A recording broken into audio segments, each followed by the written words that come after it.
The South Dakota High School Activities Association has amended its rules to help student athletes and schools cope with the coronavirus pandemic. Today, they voted to make transferring to and from schools easier for those whose seasons are canceled and ease the requirements to make the playoffs for a few fall sports.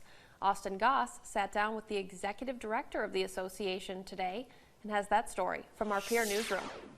The South Dakota High School Activities Association is adapting to the coronavirus. Today, they changed their rules to help student athletes stay in competition.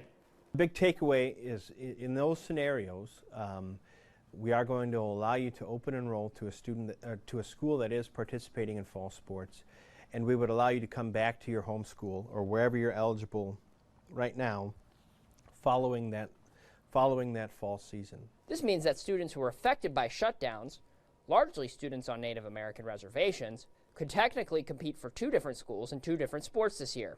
In addition to the eligibility change, volleyball and football teams now have less required competitions in order to be eligible for the playoffs. Other fall sports did not require the change. They did not have a minimum amount of competitions required to qualify for the playoffs. There are teams that might not have full seasons, so changing the minimum number of contests played from 10 to 8 in volleyball, and then establishing what we do how they qualify for the playoffs if they don't meet that minimum contest played threshold.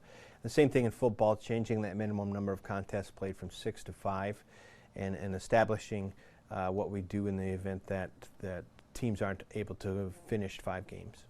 Swarto says that most teams shouldn't worry, and that the minimum amount of games played rule should only affect teams that haven't even started practicing yet. In the Pierre newsroom, Austin Goss, Dakota News Now.